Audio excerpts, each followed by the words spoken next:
Here we're going to start at the top of the hour with something that was said at the president's press conference today. And we're going to talk about the budgets. And we're going to talk about these other things. But trust me, it's going to be very, very compelling and interesting. Let's go to cut one, Mr. Producer. Go. Rejected White House claims that the alleged wiretapping on... By the way, let's start at the top. That's a German guy, if you haven't caught that. Let's try that again. Go ahead. Rejected White House claims that the alleged wiretapping on you, on the Trump Tower, on Trump Organization, or on members of your campaign was that British intelligence was either responsible for it or involved in it. After these claims are rejected, what is your take on that? Are there other suspects, or do you think it was a mistake to blame British intelligence for this? And by the way, my second question: are there from time to time tweets that you regret in hindsight? Very seldom. Very seldom, and you would have, so you never would have wished not to have. Probably wouldn't be here right now, but very seldom. We have a tremendous group of people that listen, and I can get around the media when the media doesn't tell the truth, so I like that. As far as wiretapping, I guess, by this past administration, at least we have something in common, perhaps. With Merkel. And just to finish your question, we said nothing. All we did was quote a certain very talented legal mind who was the one responsible for saying that on television. I didn't make an opinion on it. That was a statement made by a very talented lawyer on Fox. And so you shouldn't be talking to me. You should be talking to Fox. So immediately, certain news outlets, including Real Clear Politics, say it was me. Now, I can understand that, being a certain talented lawyer. But honestly, I don't even know what this British intel thing is about. I never said it. He was talking about Napolitano, Judge Napolitano. Had nothing to do with me. And yet Real Clear Politics and others said it was me.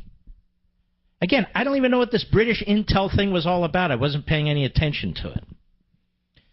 But I just point this out to show you how corrupt and partisan and incompetent and diabolical the media in this country are. If you read The Atlantic today, and I know most of you don't because it's a left-wing rag, again, the focus on the president's tweet.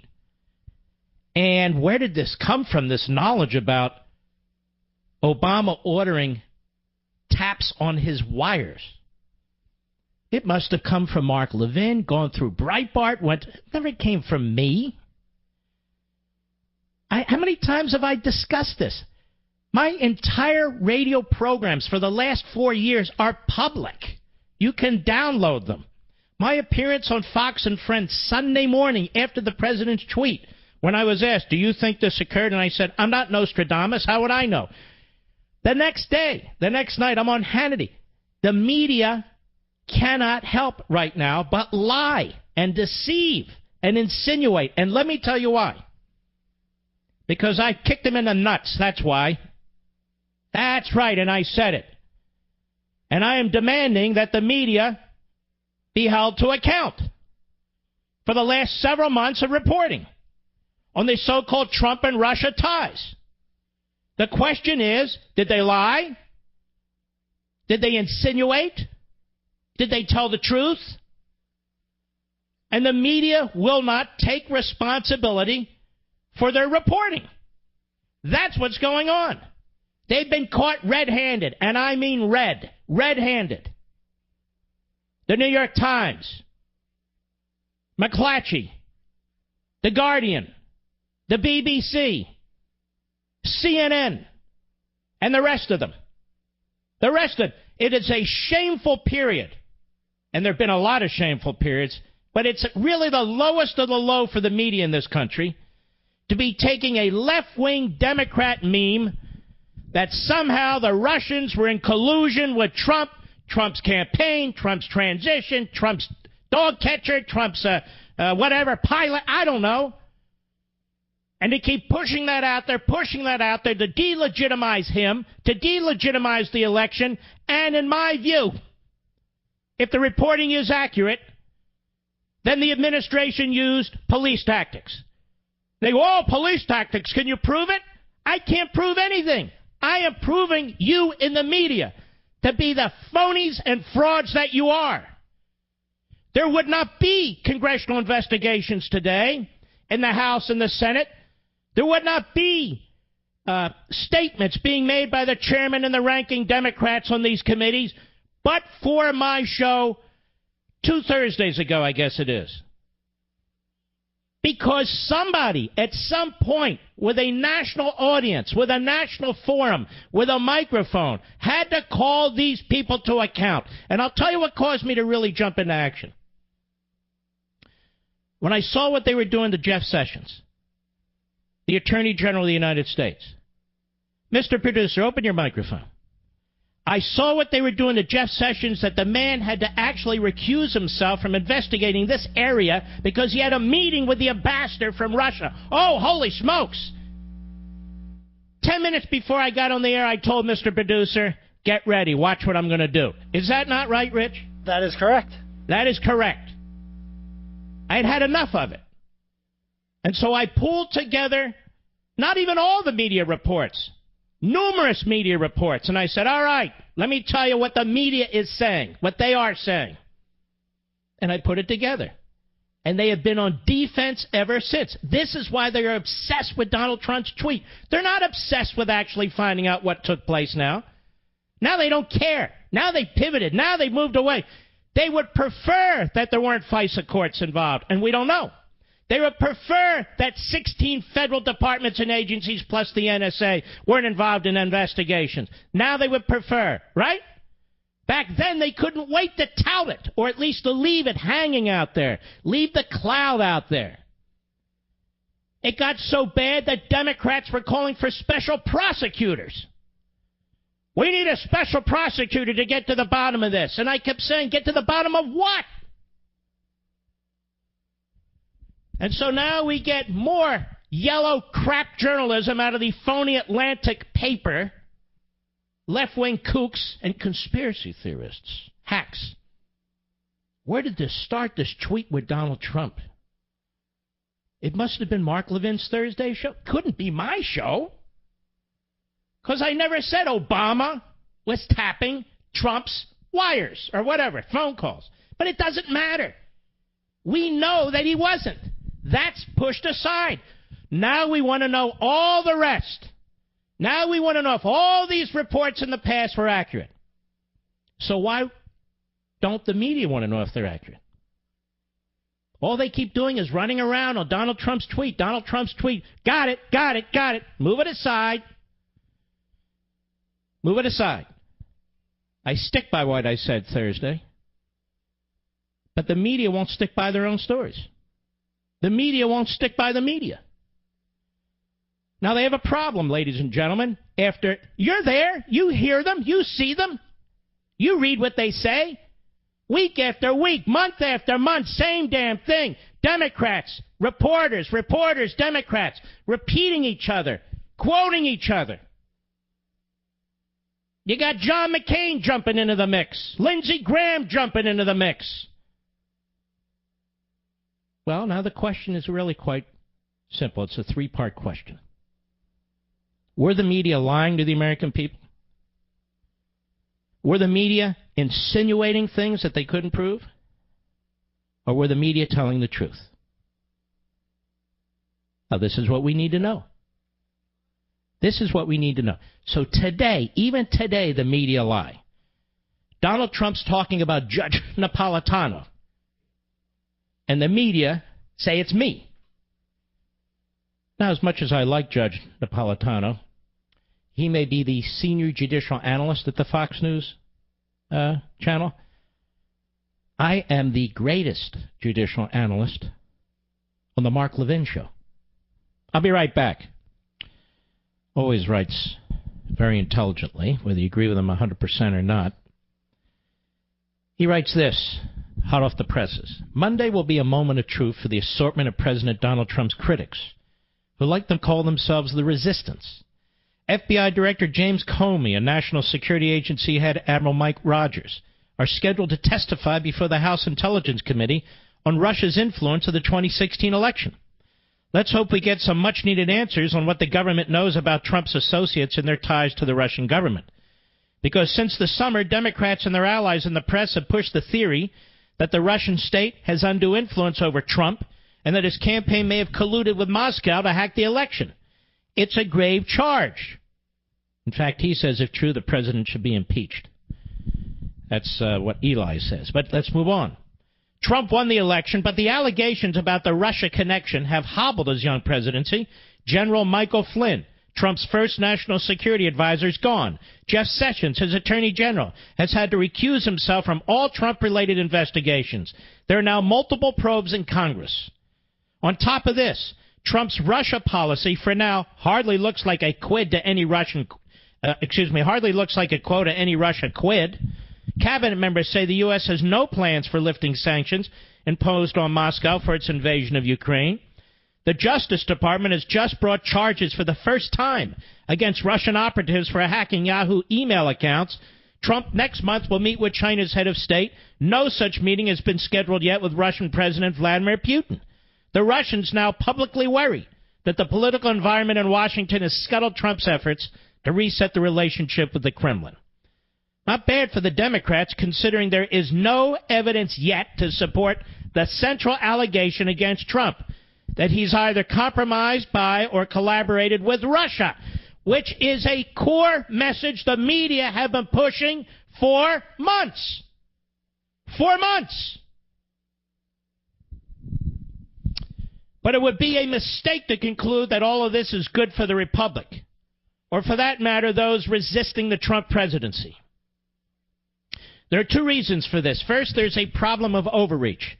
If Comey and Rogers on Monday confirm what President Barack Obama's last director of national intelligence, James Clapper, told NBC News earlier this month, that there's no evidence of collusion between Trump associates and Russia, then the resistance loses credibility to go after Trump's abuses of power down the road. The resistance, I would argue, including the media. The media is going to look worse than it normally does. Either way, by the way. Either now covering up police state tactics or claiming police state tactics, but now having overreached, trying to reverse course. They're trying to reverse course. I won't let them, but they're trying to reverse course. Eli Lake goes on. But the bigger problem is the risk of normalization. To use the language of Trump's opposition, leaking the names of individuals currently being investigated by the FBI and the intelligence community is not unprecedented, but it's always dangerous. It's unfair to the targets of the probe, whose reputations are tarnished before the government brings a case in court against them, if it ever does. Also, counterintelligence investigations can change dramatically as new information comes in. The target today may not be the target when it's wrapped up. The risk of normalization is particularly acute when it comes to selectively disclosing details of conversations monitored by U.S. intelligence agencies, such as the leaks that forced Flynn to resign last month. Such leaks violate the public's trust in government eavesdroppers to not abuse their power to advance a political agenda. This is why there are strict laws prohibiting the public disclosure of wiretap information. It's why the intelligence community's supposed to take great pains not to distribute the names of American citizens who are caught up in surveillance of foreign targets widely within the government. It's why the House Intelligence Committee is now investigating how many times the identities of American citizens were unmasked in intelligence reports in the last 6 months of the Obama administration. And it goes on. This is very, very serious. The media can obsess over Trump's tweet.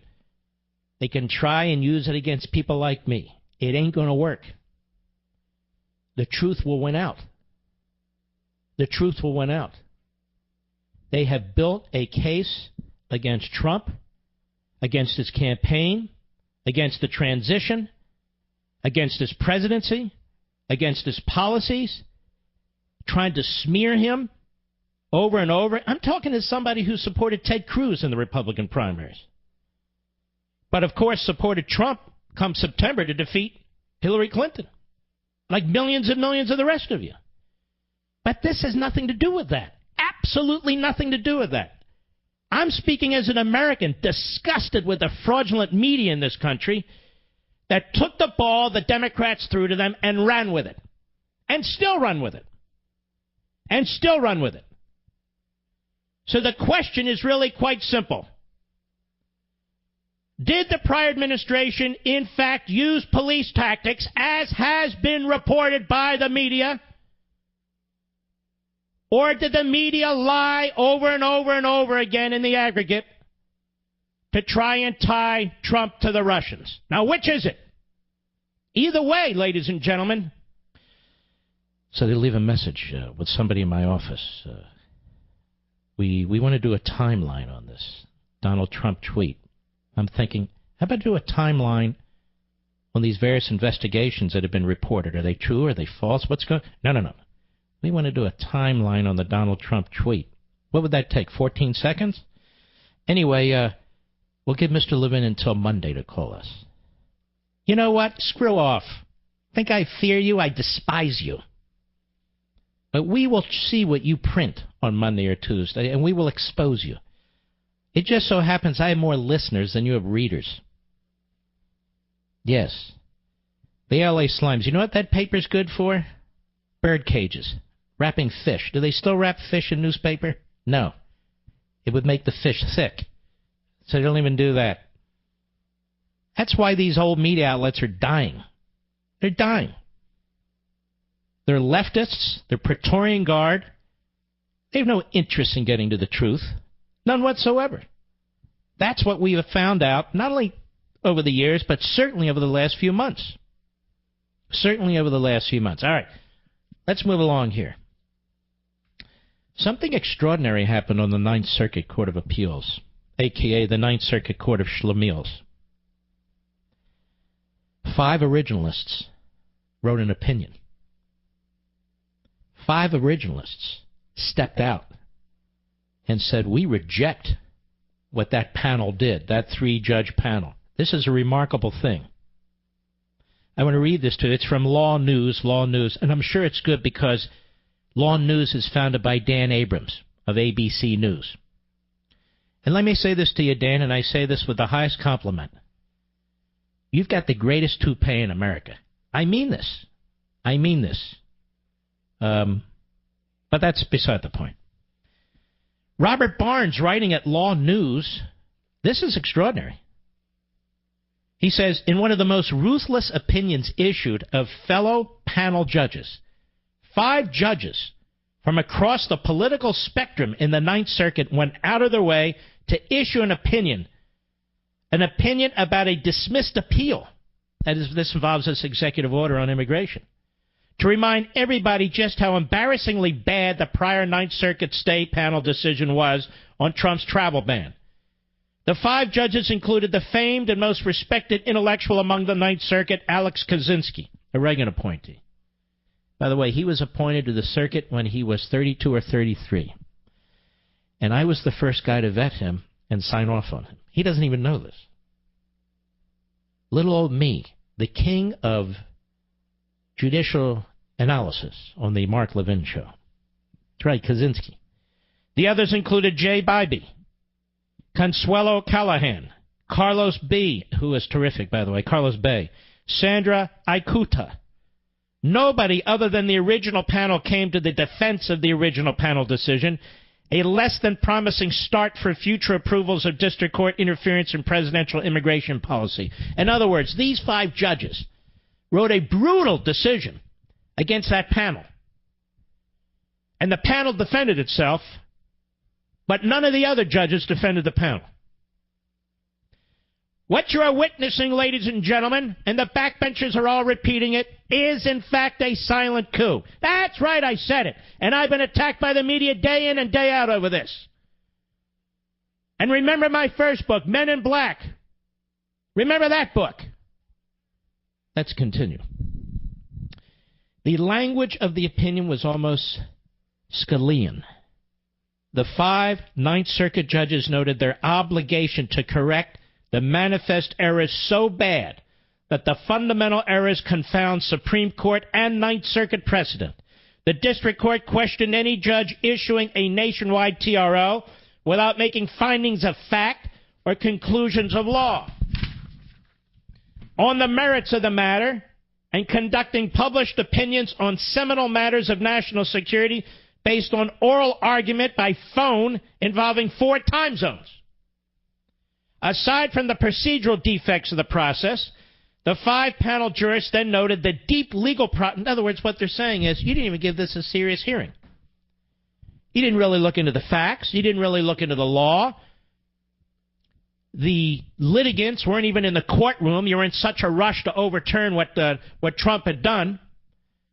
That is, to uphold what the knucklehead in Seattle did, that district court judge, that you didn't even go through the normal processes to do it. You were in such a race to condemn it.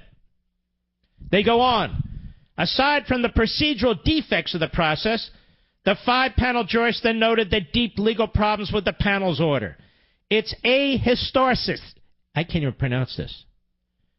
In other words, it's atypical from a historical perspective. It's abdication of precedent, and its usurpation of constitutionally delegated presidential rights. Mirroring much of the Boston judge's decision, the 5 judges then detail and outline what other critics, skeptics, and commentators have noted of the prior panel decision, including critical commentary from liberal law professors, such as Jonathan Turley, Alan Dershowitz, and Jeffrey Toobin. Is that clown a law professor? I know he's on CNN. The original 3-judge panel neglected or overlooked critical cases by the Supreme Court. And they're quoting now, and by our making clear that when we are reviewing decisions about who may be admitted into the United States, we must defer to the judgment of the political branches. That's a quote from the Supreme Court. A particular note, the 5-panel judges note how the 3-judge panel decision, in compounding its omission of Supreme Court decisions and relevant sister circuit precedents, also, quote, missed all of our own cases on the Ninth Circuit on the subject. The 5 judges conclude the panel engaged in a clear misstatement of the law, quote unquote, so bad it compelled vacating an opinion usually muted by a dismissed case. The 5 judges note some of the absurdities in the original 3-judge panel decision, claiming a consular office must be deferred to more than the President of the United States, claiming First Amendment rights exist for foreigners when the Supreme Court twice ruled that's not the case. The claim that people here could claim a constitutional right for someone else to travel here, a decision specifically rejected by the Supreme Court just last year. An analogous Trumpian kind of immigration exclusion was uniformly approved by circuit courts across the country in decisions issued between 2003 and 2008. The president's lawyers aren't stupid. They're among the smartest people lawyers in the country. They've looked at these past executive orders. They've looked at the Supreme Court decisions. They've looked at the circuit decisions. Too damn bad the judges don't. As the 5 panelists conclude, the overwhelming precedent and legal history reveals a court simply cannot, quote, apply ordinary constitutional standards to immigration policy, unquote. And the 5 judges didn't quit there. They go on to identify other obvious errors. As the 5 judges noted, the 3-judge panel hid from the most important statute, and I mentioned this at some length at the time, too. Noting the 3-judge panel regrettably never once mentioned the most important statutory authority, Section 1182F of Title 8.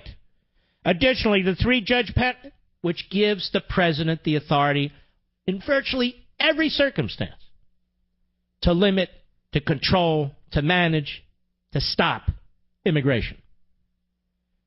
Additionally, the 3-judge panel failed to even note the important presidential power over immigration that all courts, Congress, and the Constitution expressly and explicitly gave him in all of its prior precedents.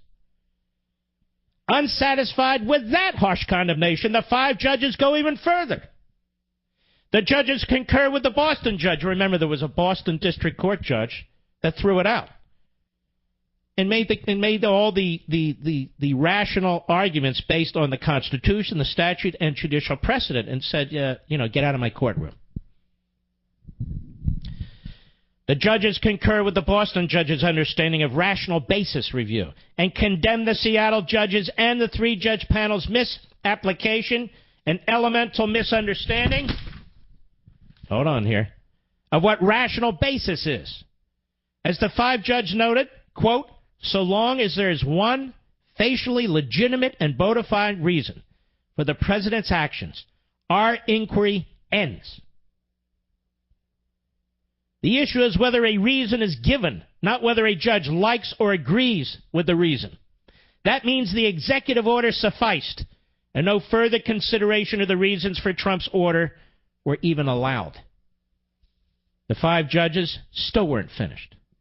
Next up, the ludicrous suggestion the president had to produce classified and national security information to explain and explicate publicly all the empirical reasons he felt the order needed to satisfy their rationales. As the 5-judge panel note, judges are not New York Times editors here to substitute for the president at their unelected will. A gavel is not a gun. A judge is not the commander-in-chief. And again, the 5-panel judges noted the Supreme Court specifically condemned just this kind of demand from judges, demanding classified information to second-guess executively privileged decisions. The judges noted, court does not have to come forward with support. The president does not have to come forward with supporting documentation to explain the basis for his executive order. And the panel wraps up its ruthless condemnation of its fellow 3-panel decision by noting their errors are, quote, many and obvious, unquote, including the failure to even apply the proper standard of review.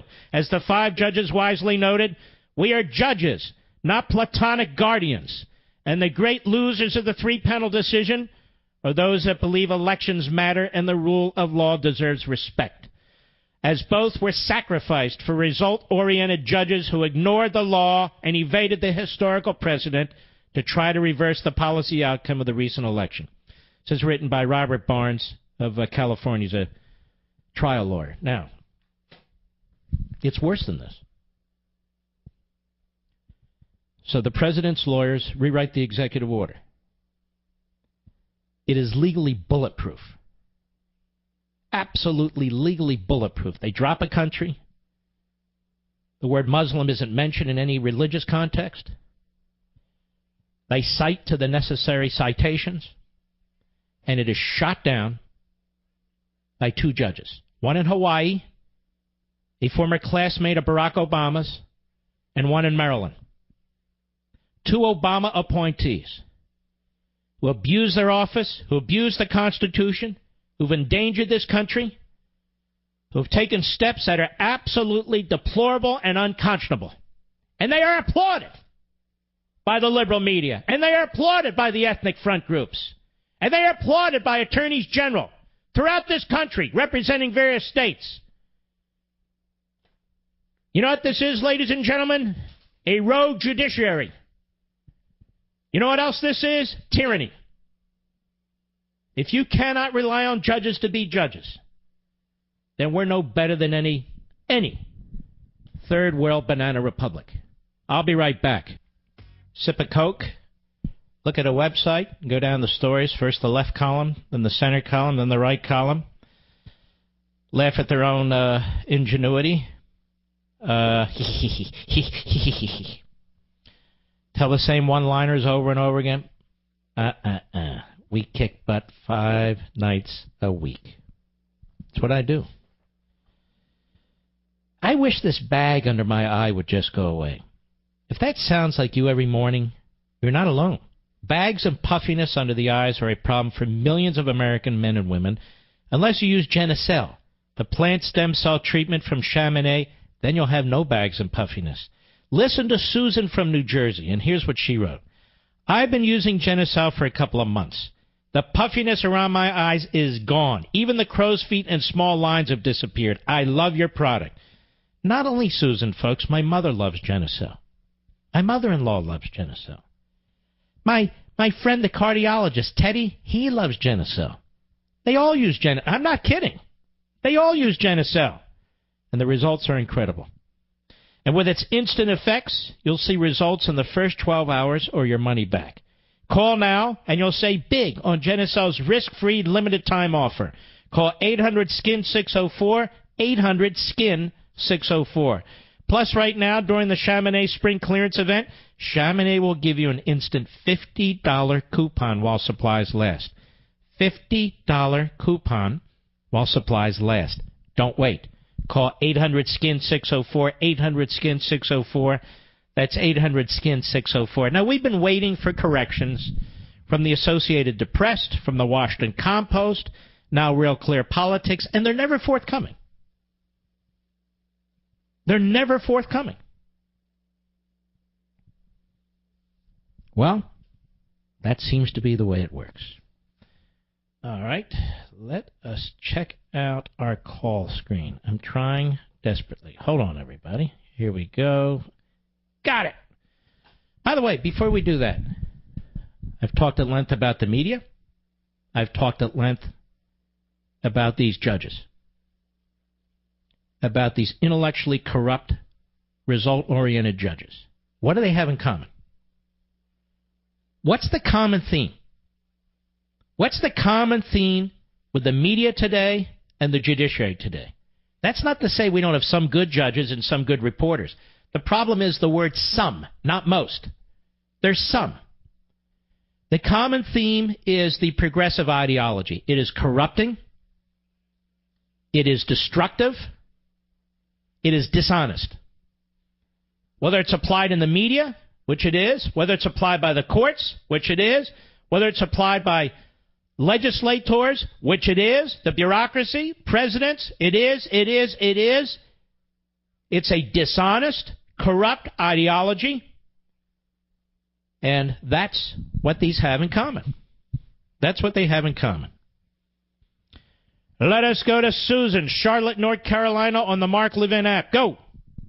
Hey, Mark. I keep waiting for you to mention during all the confirmation hearings, the Democrats kept pounding that same drum about the Russians. Everybody in the confirmation, they asked every one of Trump's nominees about Russia. What about, honestly, I didn't watch everyone. I didn't have time. What did they ask them about Russia? They kept asking if they had any ties to Russia. Did they know if Trump had ties to Russia? Interesting.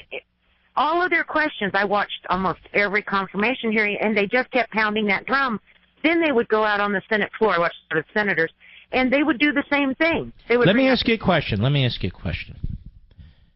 Can you name the United States senator who did, in fact, collaborate with and conspire with the Russians in a presidential election? Can you name that United States senator? No. He ran for the Democrat nomination for president in 1980. Does that help? No. Was it Kennedy? Kennedy. So we have an example of a man who collaborated with the Russians, with the KGB. And it puts things in perspective in ways I've been trying to put it in perspective as well, with plunder and deceit and so forth, on the size of the federal budget, the size of the debt, and that what Donald Trump is proposing is really important. But it's minuscule. It's minuscule. Because it only focuses on discretionary spending. Discretionary spending is a relatively small percentage of overall spending. The federal government is in the business, ladies and gentlemen, of redistributing wealth through entitlements. That's what it does. The overwhelming majority, the vast majority of funds are used to redistribute wealth. And they point this out in this editorial. They say President Trump's initial budget for fiscal 2018 is a public service, if not exactly in the way he intends. Its main virtue lies in showing voters the painful trade-offs to come if the U.S. doesn't do something to control entitlement spending. Now, this is, by the way, interesting coming from the Wall Street Journal circle nerds, because every time we get to the point of the debt ceiling, they attack any conservative that says we need to use the debt ceiling to try and get entitlement spending under control and other spending under control. And, of course, the circle nerds over there at the Wall Street Journal, including Paul Gigolo, those guys, they're undermining the conservatives, the fiscal conservatives. But let's go on. The skinny budget, so-called because a new administration needs time to offer more details, is being denounced far and wide for cuts to domestic non-entitlement programs. And by the way, by Republicans, because Republicans are not fiscal conservatives. Republicans don't believe in limited government. They're frauds. I'm sorry, it's just true. Just remember, under Obama, for most of his presidency, there was a Republican House of Representatives, and the spending bills are supposed to come out of the House of Representatives. In broad outline, the White House wants to add $54 billion in budget authority for defense, offset by $54 billion in cuts to every domestic department, save Homeland Security and Veterans Affairs.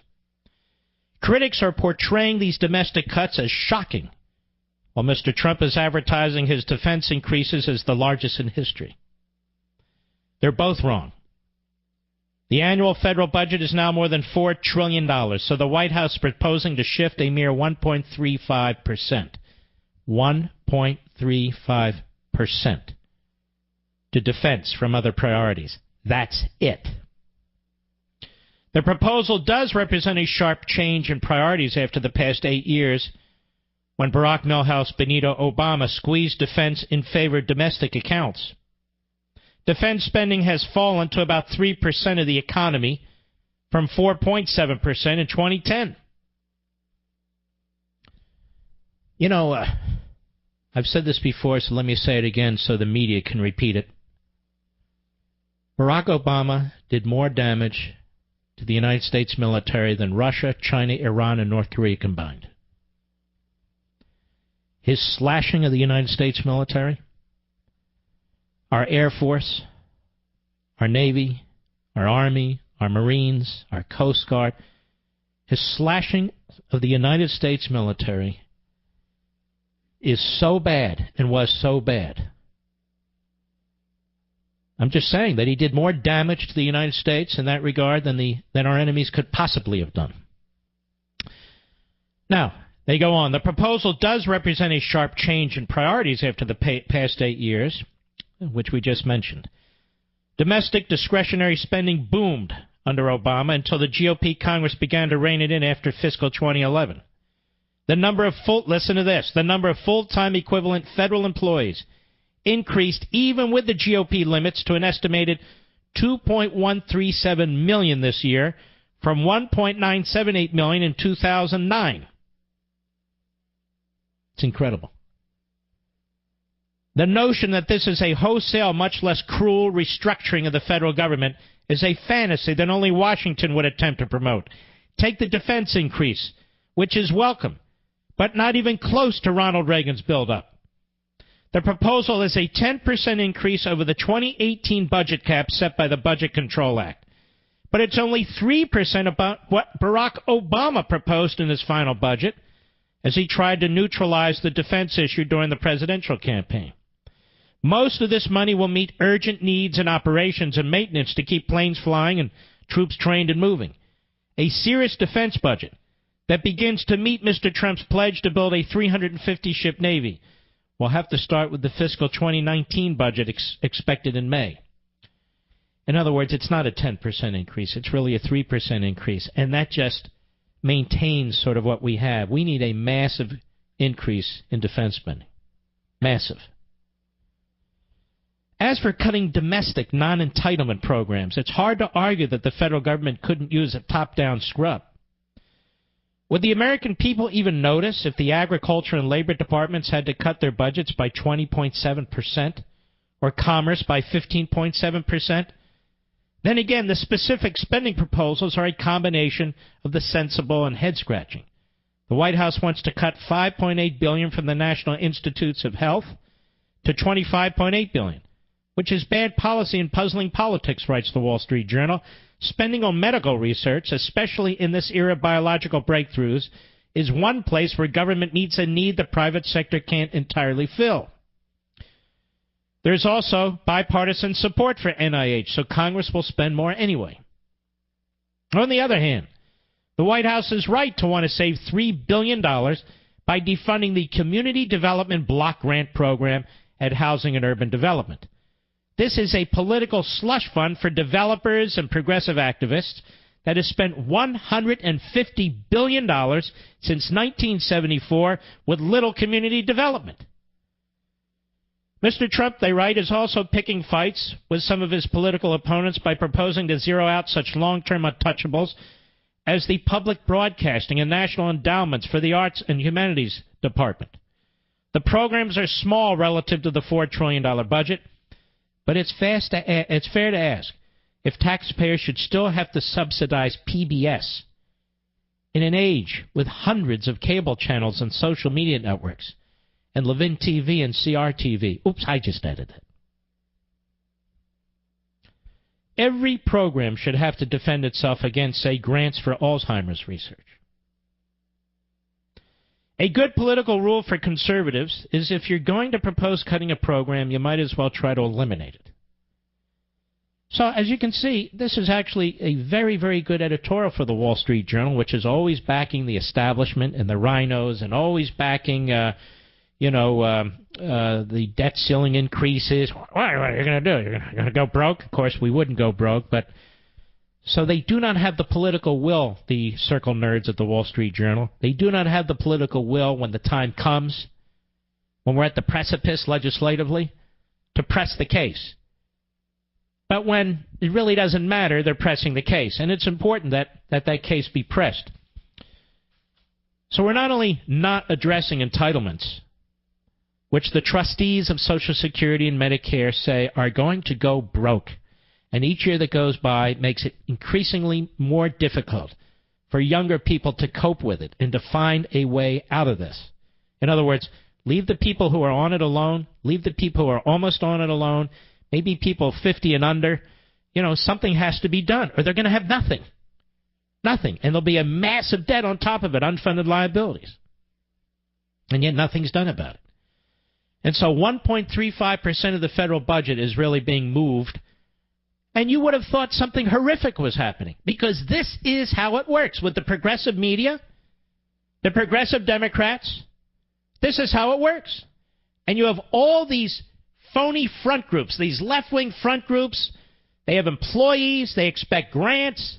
They expect money to be redistributed from you to them every year, year in and year out, without a second thought, and with increases.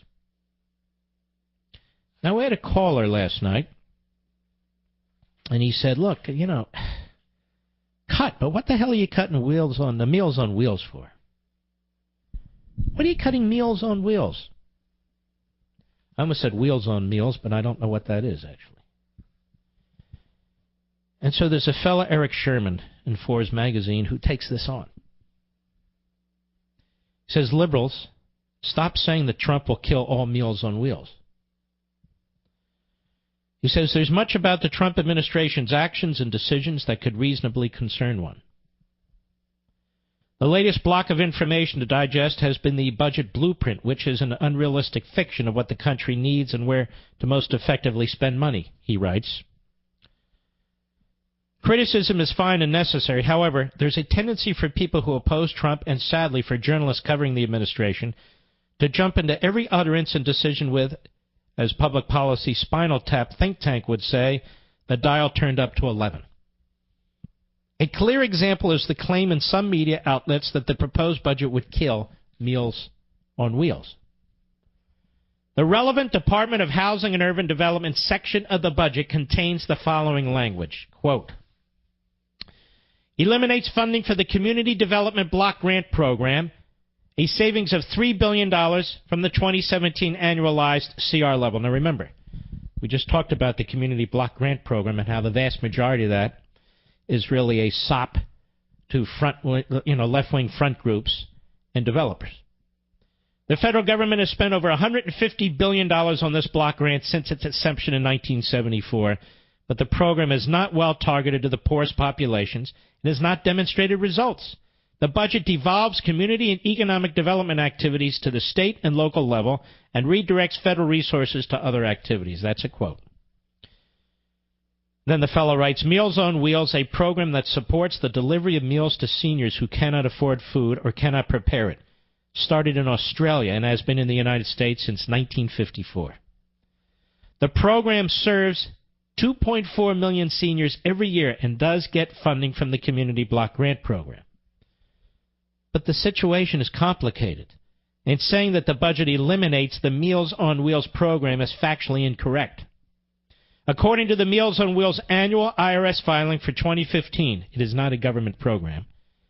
Approximately 3.3% of its funding, now this is updated in a moment, but 3.3% of its funding comes from government sources. Most is from corporate and foundation grants, with individual contributions the second largest source. Government grants are actually the fifth largest source of revenue. If the portions of block grants were eliminated, the program wouldn't suddenly disappear. But the organization says that it already cannot keep up with growing demand from seniors who need help. In addition, Meals on Wheels passes funding down to 5,000 local groups that provide food, and they additionally might be affected by the funding cut. Will there be consequences for the program and others? Obviously, of course. However, resorting to hysteria is dangerous, and that is happening both among many on the political left and some media outlets. Such statements can make valid criticism look uninformed and foolish. Now, he's updated this. A number of readers have written in after seeing a note on the Meals on Wheels site that said 35% of funding for the program comes from federal sources. That is correct, he writes. Only those sources are not the ones in question here. There is an umbrella Meals on Wheels organization. It receives 3.3% of its funding through the Community Development Block Grant Program. If this is cut, as proposed in the Trump budget, then that amount of funding to the National Meals on Wheels organization will be cut. He's saying that's what they're talking about, cutting that 3.3%, not the rest of it that comes from other government programs and appropriations and so forth. But most of you wouldn't have known that, would you? He says the funding for under the Older Americans Act, Title 3C, that's administered by the Department of Housing and Urban Development. Those aren't the funds that are under question. Those funds aren't in question. So I wanted to answer the gentleman as it was sitting out there. Now, what about Sesame Street?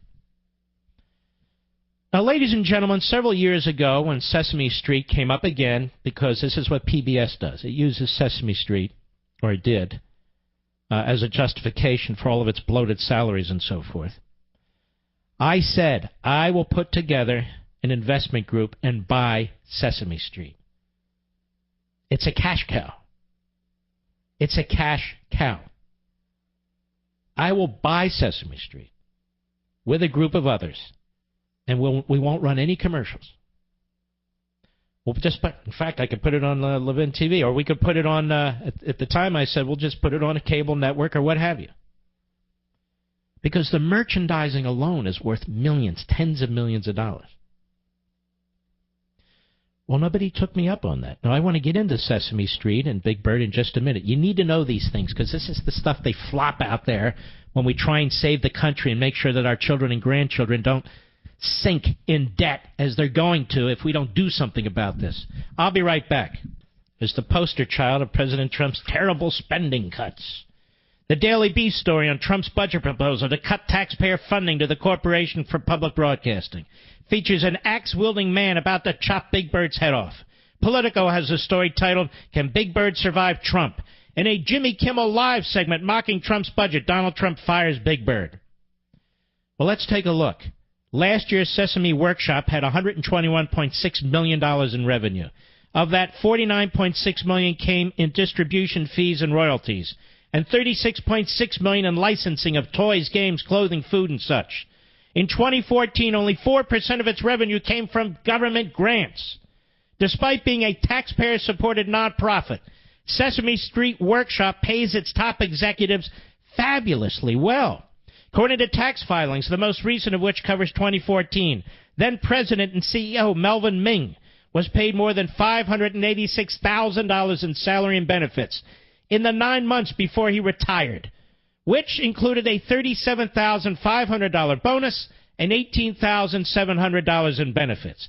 This year, the year before, rather, Ming cleared $672,391 in salary, bonuses, and benefits. That's 5 times the average pay for CEOs at nonprofits. The average compensation for the other 10 officials at Sesame Street Workshop in 2014, the average was a handsome $382,135, 6 times the median household income in the United States. That's the report. Yeah, I know, you can't trust the reports, but can you prove it, Mark? Can you prove it? Anyway, the media is reporting it, so I can't. Without his family. Without his wife. Is that normal? I'm just asking. To be in Tahiti alone? What are you implying, Mark? I haven't implied a damn thing. I'm sure CNN's going to get right to the bottom of this. Let me suggest that the gaggle of Washington Compost reporters who've been chasing down Steve Bannon's garbage collector and his utility bills and his landscaper and his ex-wives, maybe they should take a little trip to Tahiti. They might actually enjoy that. And find out what the former president, Barack Milhouse Benito Obama, is up to. I think that's very peculiar. Furthermore, another news report, I know we can't trust it. No, I can't prove it, but it's a news report, says that the Obamas are getting $60 million to write a book. Each of them write a book about themselves. I'm sure that'll be painful. I, me, I. Anyway, well, when's he going to write it? When's he going to write it? Is he writing it in Tahiti? What a scam. What a complete scam, these some of these book deals for people like this. It's just a way to funnel millions and millions of dollars into them.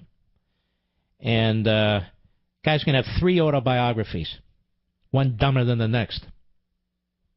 I wonder if a Marxist will write this one. Well, if he writes it, I guess the Marxist will have written it. I don't know. All right, I want to tell you about something that's near and dear to my heart. I want it to be near and dear to your heart. CRTV, Conservative Review TV. That is the new conservative network. We're not fair and balanced. We're 100% pro-American, 100% conservative, 100% patriotic. So we don't bring in morons from prior administrations who say stupid things and say, see, we're balanced. No, we don't waste our time, and we don't want to waste your time either. If you want to hear something that's reinforcing of your principles and your values and your beliefs, you want to hear something and you say, you know what, that was worthwhile, I hope you'll join us. I do my own program on CRTV. It's called Levin TV, oddly enough. We started with Levin TV, and it became so popular we've expanded this into a network. And so you can watch the great Michelle Malkin. You can watch the great Steve Crowder. You can watch the great Steve Deace. And we have more coming. I can't announce it, but I'm excited. And we have wonderful platforms, too. So I want to offer you this while the time lasts. 1 week trial free. So you don't even have to take my word for it. Just check it out. And this weekend is the perfect time to do it. 1 week trial free. And then you can decide if you want to join us. Call 844-LEVIN-TV, 844-LEVIN-TV. Our folks are there right now. They're extremely helpful. And they'll walk you through it. They'll tell you how it works. And you can start your free 7 days this weekend. Also, I want to make another offer. If you're a firefighter or in law enforcement or in the military or a veteran, you're going to get 30% off. Now, I think we were supposed to stop this. I'm not stopping it, period. So, if you're a listener to this program and you're in any of those categories, I want you to sign up as quickly as you can. 844-LEVIN-TV, 844-LEVIN-TV. Now, if you're like me and you haven't done any of those things, and you're not doing any of those things, I'm giving you 10% off. So rather than paying $99 a year, you'll pay $89 a year. Now, notice something different between us and cable and satellite. That's for the entire year, 12 months, hundreds of episodes. That's pretty darn good, considering all that goes into it. So please check us out, 844-LEVIN-TV, 844-LEVIN-TV, or go to crtv.com. And I know you're going to love it. If you love your country, you're going to love this, because that's what we're all about. Now, I want to get back to Sesame Street. As I said, I offered to put a consortium together to buy it. But apparently somebody else already did. As pointed out in Investors Business Daily, Sesame Street isn't even technically a PBS show anymore. In 2015, it signed a 5-year deal with HBO, which gets exclusive rights to air new episodes for 9 months on its premium cable network, after which the programs can then be shown on PBS. Now think about that. The deal lets Sesame Workshop create twice as many episodes as it could on PBS, as well as a spin-off program. So at the time, Sesame Street co-founder Joan Gans Cooney said that the changing media landscape meant that in order to fund our nonprofit mission with a sustainable business model, Sesame Workshop must recognize these changes and adapt to the times. So it's not even purely a public TV deal. And these executives are making a fortune. And the goofball that does the writing and Sesame and Big Bird, guy's making millions. If anything, the HBO deal shows how programs like Sesame Street can do better without government funding than with it. But what about the public broadcasting service? Surely, if Trump cuts funding to the Corporation for Public Broadcasting, then all those PBS stations that eventually get to air Sesame Street will go dark, leaving people who can't afford cable unable to watch it, right? Wrong. Only about 15% of PBS's budget comes from you, the American taxpayer, funding the Corporation for Public Broadcasting. Most of its revenue comes from support by individuals, corporate underwriters, and private grants, as well as state and local support. So this is another scam. It's another scam. Well, I like what's on PBS. Good, then cough up more donations. Cough up more donations. It's a scam. Never heard of people making $2.2 million at a charity. It's not even a charity anymore. It's HBO. It's HBO. That's what it is. Now it's HBO, and after 9 months, they throw some to PBS. Why are we subsidizing HBO, in effect? Oh, well, Mark, you just don't understand. You want people to starve under the Meals on Wheels program, and you want little kids to miss Sesame Street. And by the way, all right, now what I'm going to say is going to seem provocative, but the research shows otherwise.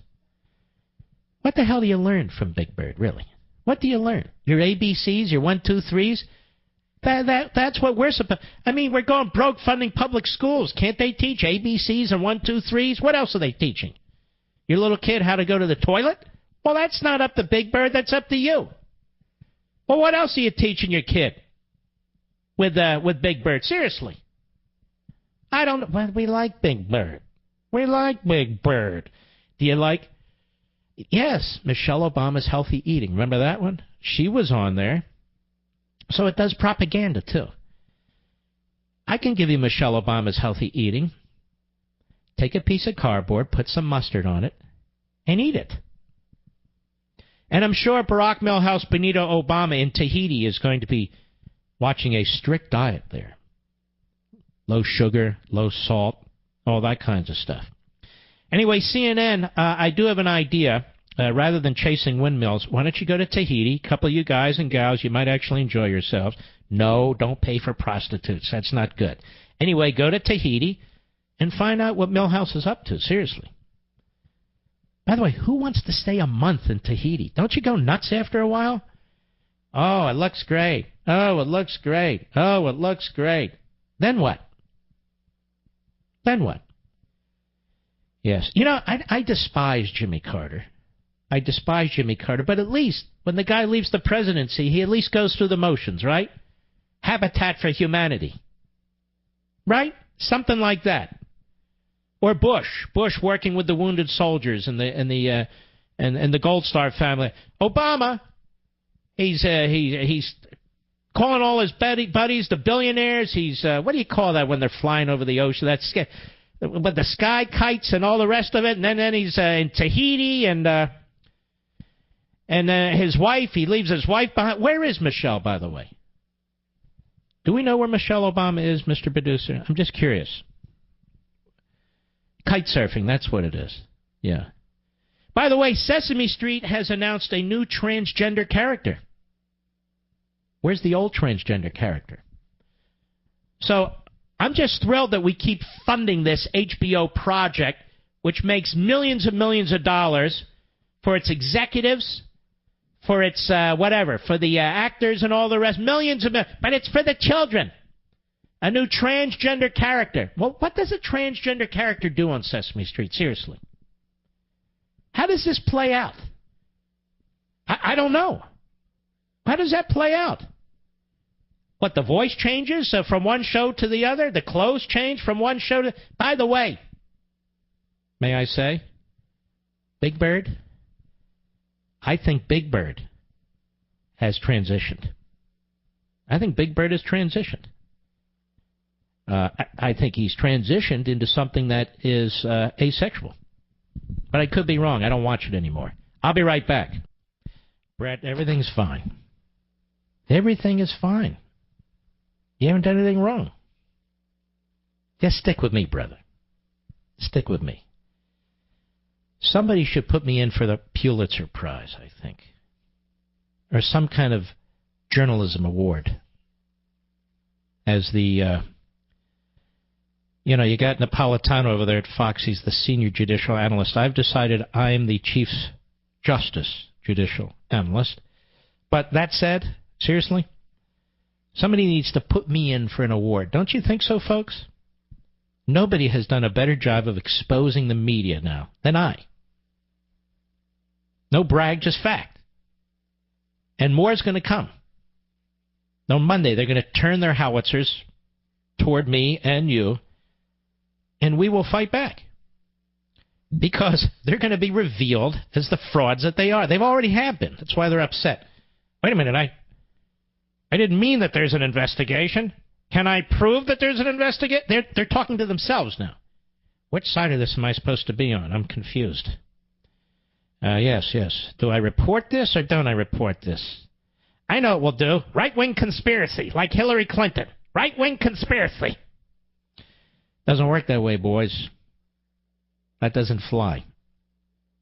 I want to tell you about AMAC.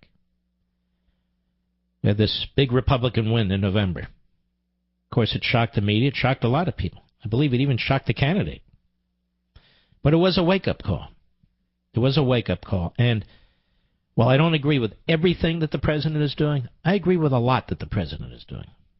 And so we call them as we see them, issue by issue by issue. But I am not one of these guys that just wants to undermine him and sabotage him every step of the way. I'll leave that to other people. Like this clown John Ziegler, who can't hold a job. But that's a whole other issue. One organization has been standing for conservative values all along, and that's AMAC, the conservative alternative to the AARP. AMAC has been fighting for smaller government, entitlement reform, religious freedom from the day it was founded. And while the AARP was busy supporting Obamacare, AMAC was opposing the bill every step of the way. Now, if you're over 50, I urge you to join the conservative army of AMAC members now. I am a member of AMAC. And if you act now, a 5-year membership is only $59. 5-year membership, $59. And I'll tell you something else. AMAC delivers the very best member discounts and benefits. to its million-plus members on everything from health insurance to hotels to restaurants. You really need to check it out. Here's where you go. Go to www.amac.us. That's AMAC.us. It's that simple. Or call this toll-free number, 888-262-2006. That's 888-262-2006. Be a part of this growing and important organization that fights for your values year in and year out and provides you with the really best discounts and benefits. Join AMAC now. That's AMAC.us or call 888-262-2006. All right. Let's take a few more calls here. Let us go to David, Kansas City, Missouri, the great KCMO. Go. Thank you. Yes, sir. Mark? Yes, sir. I got informed about you by Hannity because I listen to him every day. He's my buddy. And since I used to be a Democrat, yeah, and I worked for Jimmy Carter, yeah, back in the day, right. But I've got to tell you that you are a refreshing voice, just like Hannity is. Thank you. At telling the truth and just keep it up. There's no way in the world I can express that. I just wrote down the number you gave me for the advantage. The other part to AARP. So I'm yes, AMAC. AMAC is wonderful. Dave, yeah. I want to thank you, my brother, and God bless you. Yeah, people think that because Hannity and I have come at this from different positions, that we're at each other's throats. No, we're not at each other's throats. We're like brothers. And we've had our debates, and they're quite friendly. They're quite friendly. But people can't come between us. Nobody comes between us.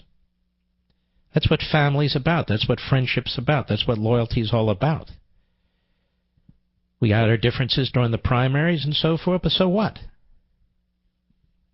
And we come at this a little bit differently, but in the end, I supported Trump because I thought it was absolutely necessary to defeat Hillary, and I've been proven right, as have millions and millions of you, my fellow conservatives, who did exactly the same thing. And without you, Trump would not be president today. You don't have to agree with everything Trump does. You don't have to agree with everything that George W. Bush did, or George H.W. Bush did, or Ronald Reagan did, or Richard Nixon did, or Gerald whatever. Whatever. Let us go to Rachel, Martinez, California, the great KSFO. Go. Hi, Mark.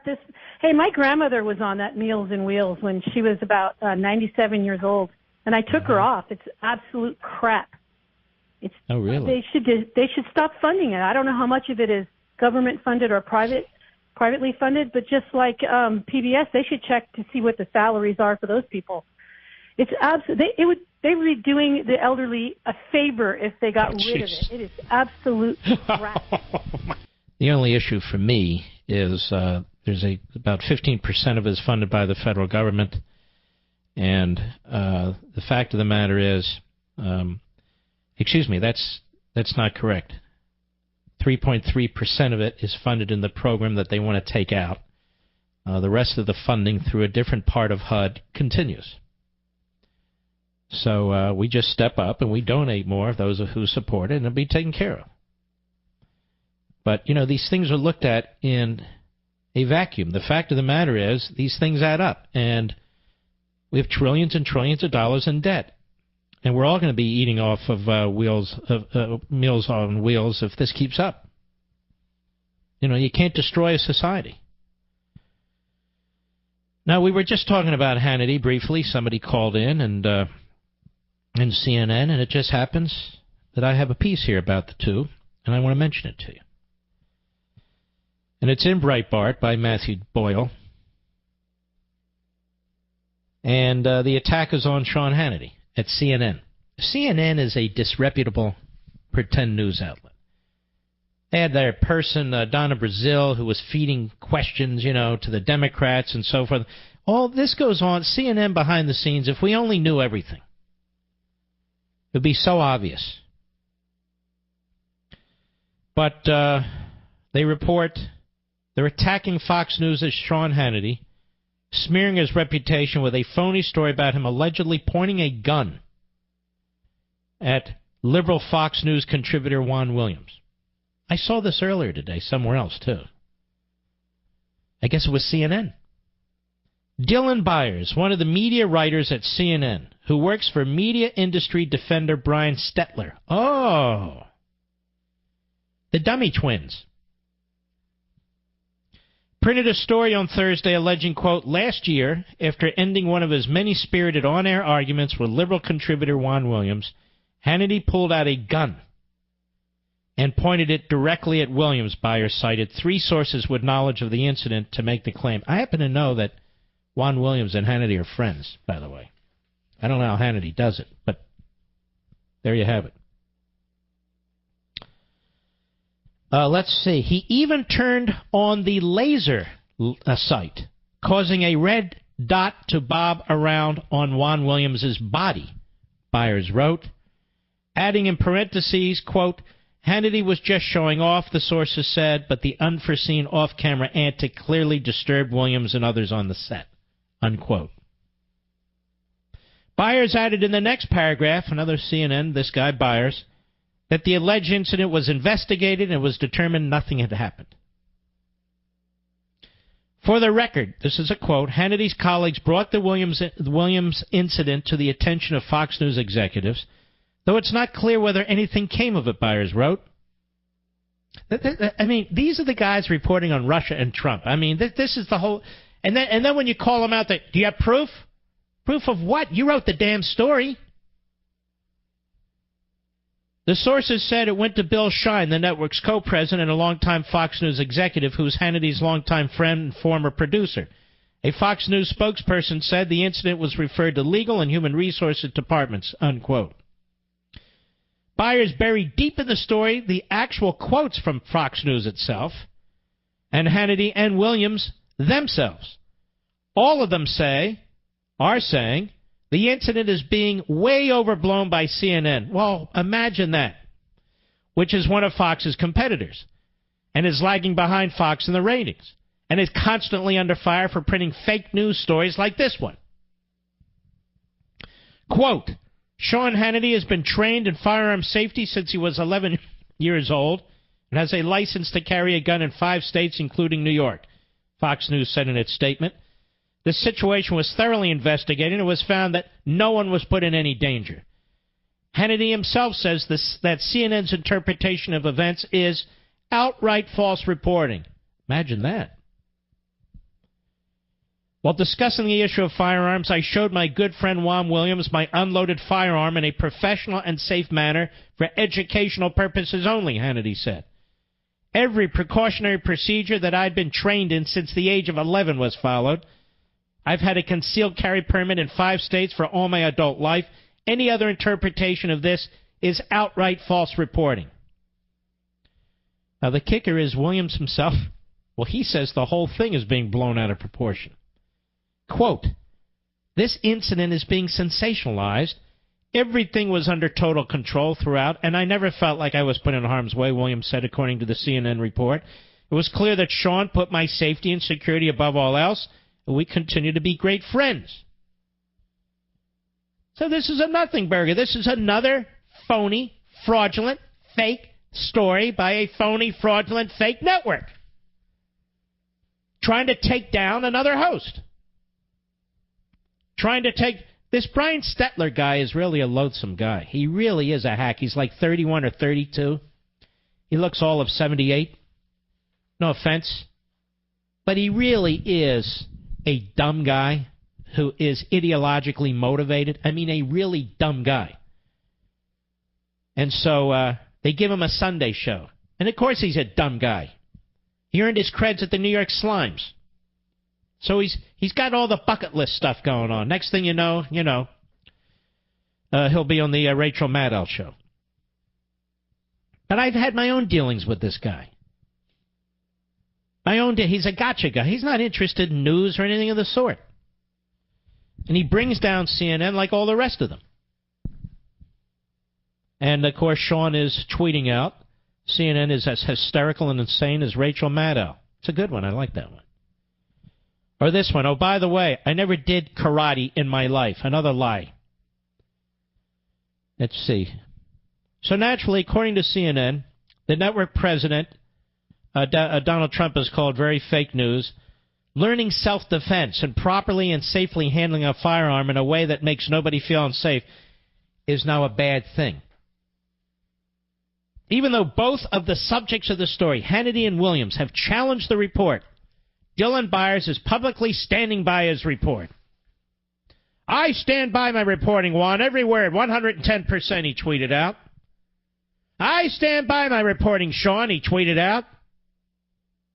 Hannity mocked Byers at CNN for standing by the fake news report. He tweeted, fake news hack. Of course you do. Laugh out loud. It's not true unless you're calling me and Juan liars. In other words, the two people involved who are friends say this isn't how it happened, but CNN's standing by its sources and its story. I'm waiting again for CNN to send its intrepid investigative reporters to Tahiti to see what Barack Milhouse Benito Obama is up to. And by the way, where's Michelle? Is she in the witness protection program? Where is she lately? She tending some organic garden? I don't know where she is. Hannity, I have years of tape talking about gun safety. Years. It's all too interesting that this latest hit from CNN comes as Hannity makes headway in exposing the media establishment that Stetler and Byers regularly defend. On Wednesday night on his Fox News program, Hannity detailed how NBC News is on a corporate jihad against President Donald Trump. Look, I know this for a fact. These people are thin-skinned, the media. They do try to harm people and ruin their reputations and smear them. I know this for a fact. And so in that regard, there's no debating that. All right. Let's take a call. Bob, Neptune, New Jersey, the great WABC. Go. Yeah, hello, Mark. I agree you should get the Pulitzer Prize probably for investigative journalism because you're the only one doing any investigating. Well, I've investigated the journalists. I agree. I should get the Pulitzer Prize. Yes, yes. I wanted to comment about the judge with the restraining order, and I feel what... Which one, the kook in Hawaii or the kook in Maryland? Well, actually, both of them, and the ones before them also on the prior order. It's like they're anticipating discrimination before it happens. They're assuming that the administration has the intent to discriminate against people rather than good intents to protect the nation. And that is not appropriate, as you know. No, it's not appropriate, and these judges have done a grave disservice to the country, to the Constitution, and to the judiciary. And they are political hacks dressed up in black robes. And I'll tell you this, if I were a litigant and turns out that my case was going before one of these judges, I would absolutely ask for these judges to recuse themselves, so that they do not have the professional temperament to serve in the court. I would definitely file that. Whatever the court does, it's up to the court. But I would say, you know what? That ruling was such an abomination and so political, I don't believe I can get a fair hearing here, so I want to go to another court. That's what strong, smart, courageous lawyers would do. All right, my friend. I obviously have dazzled you with my brilliance. I appreciate it. Let's take another call. Let us go to Mel, Naples, Florida, the great WFSX. How are you, sir? Hey, Mark. Thank you so much for taking my call. Yes, Listen, sir. I am a millennial. I am black. I work in a liberally dominated profession that seeks to indoctrinate our children with liberal beliefs. I do not fit their stereotype because I am a strong conservative because of people like you. Well, God bless you, man. That means you're strong. I mean, it really takes strength. Well, I'm no holds barred because I'm going to tell you. You want an example of fake news? I watch CNN every now and then, and I actually get disgusted. They ran a story about a week ago about Trump rallies becoming violent, the ones about the Trump supporters. Mm-hmm. But if you look in detail of those stories, that's what they said, Trump rallies turn violent. But the people who are violent are radicalized, liberal, white privileged, college Ivy League kids like Tim Kaine's son. Yeah, They ran a that's so small true. snippet story about this kid. Now, can you imagine if Donald Trump's kid did that? Lord.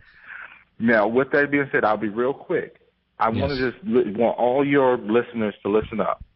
We have got to confront these liars for what they are and who they are. And guys, stop apologizing for people branding you racist. Call them what they are. They're liars. They're hypocrites. Stop trying to defend and show that you're not something, because that's their tactic. Stand up to the bully, and the bully is the media. The bully is the leftist, liberal propaganda. They have infected a lot of communities that I grew up in, and they keep infecting us. Donald Trump is the only president that I've ever seen that is willing to help out the HBCUs, willing to go into Chicago and fix all of that hot mess that's going on in there. And then they still have people like Samuel Jackson questioning Dr. Ben Carson for using the same narrative that Barack Obama used. Ben Carson is a descendant of slaves. Barack Obama has no black American ancestry whatsoever. And it pisses me off when we are so passive, where we will use the term undocumented immigrants. Conservatives, stop using the term undocumented immigrants when you're on these air shows. Call these people what they are, illegal aliens. Stop using leftist terms. Stand up, people, and go into CNN and do opinion editorials. Because if they're not going to show you write your opinion editorials, then that's going to show how fake they are. Guys, stand up. Man, you're good, Mel. I'll tell you what, don't hang up. I want to give you a one-year subscription to CRTV. Mel is terrific. I could listen to him all night. By the way, Independence Day, July 4th, Rediscovering Americanism. My best book. You don't know it yet because you don't have access to it.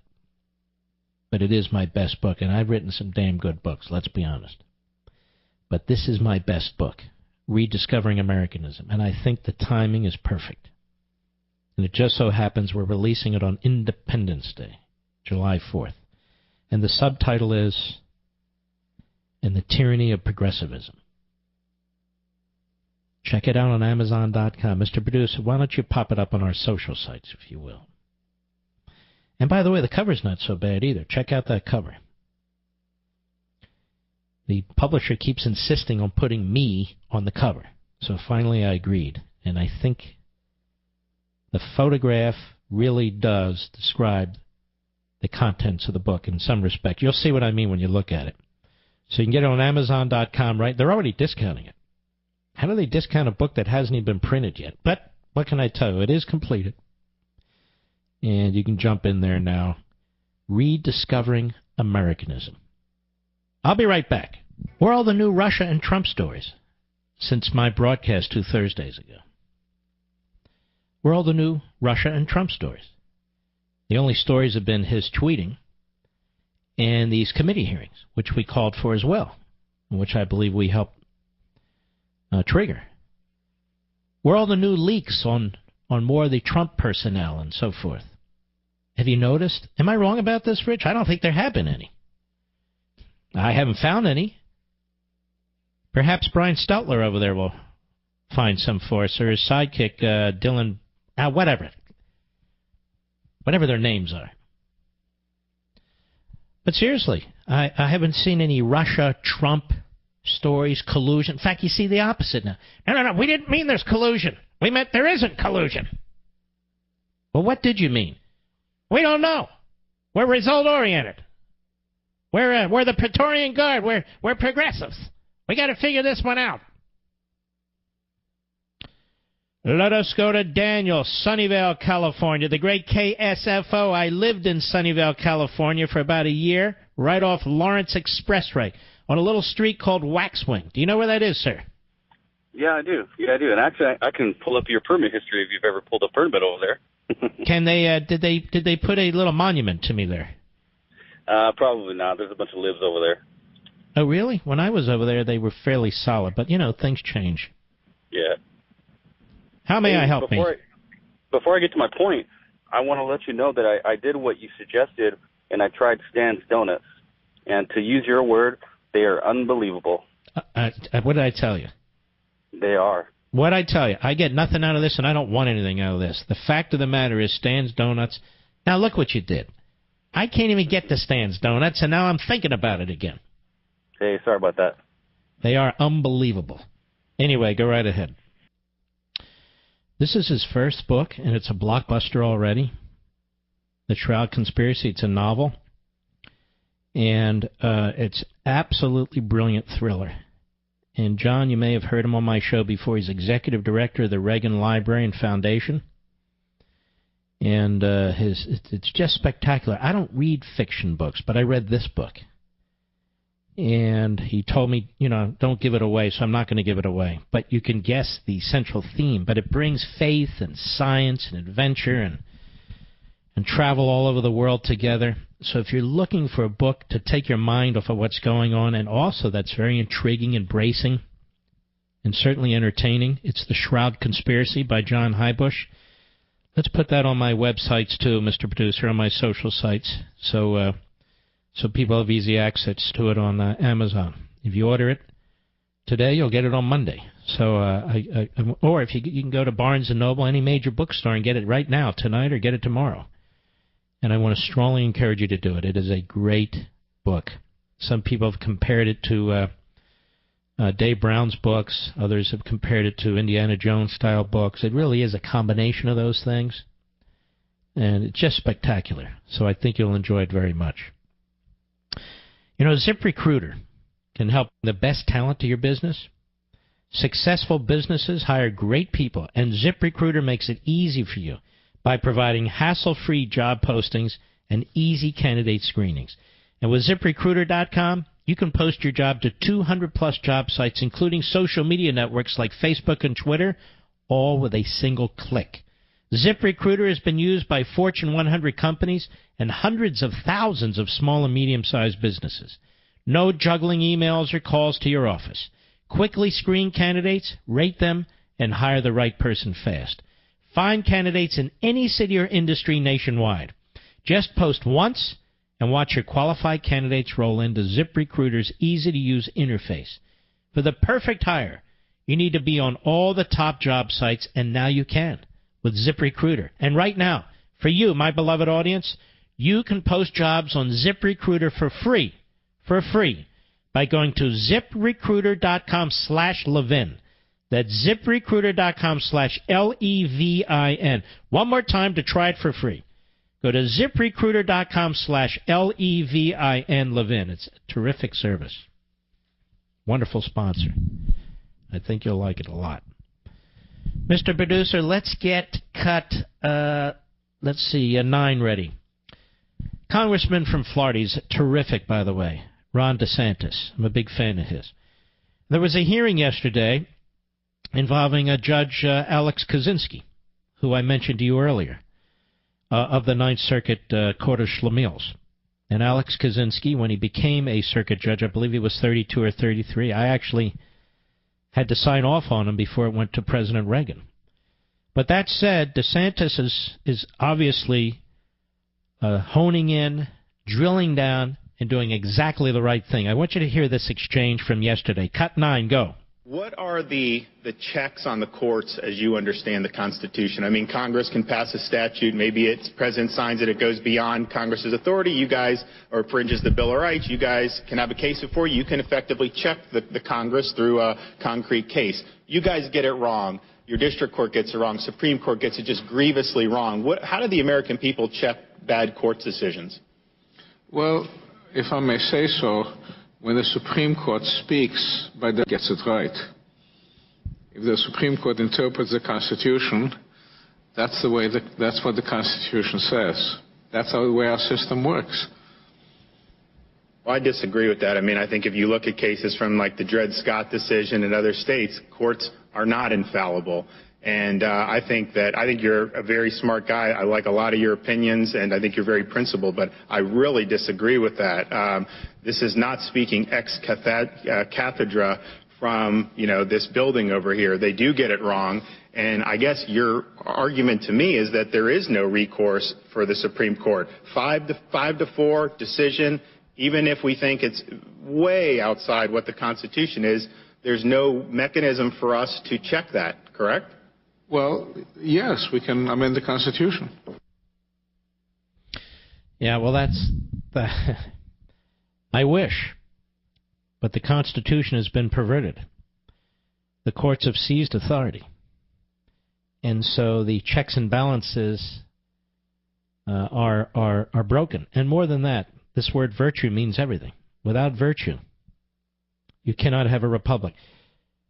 Point in fact, that judge that ruled, the district court judge in Seattle, about a month ago, he lacked virtue. The 3 judges on the panel in the Ninth Circuit, they lacked virtue. The judge in Hawaii and the other one in Maryland, they lack virtue. If judges lack virtue, if a president lacks virtue, if senators and congressmen lack virtue, there's no saving a republic, folks. Now, Kaczynski knows, but he obviously disagrees about Article 5 in Convention of States.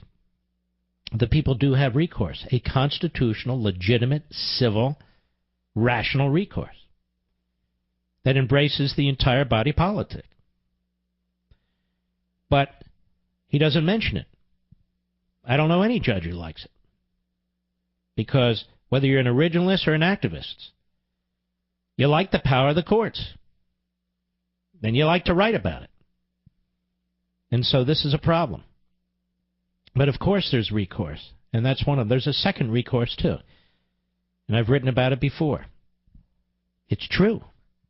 Congress has the power to take jurisdiction away from the lower courts because Congress creates the lower courts.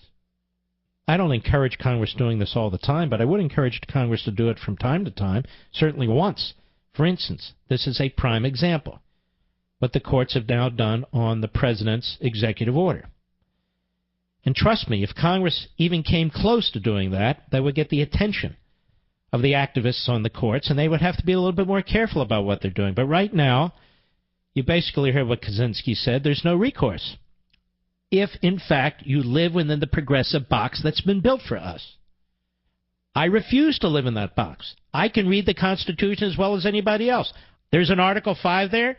Every bit as there's an Article 1, 2, 3, 4. It's there. Every bit as there is a Bill of Rights. It's there. Why should we ignore it?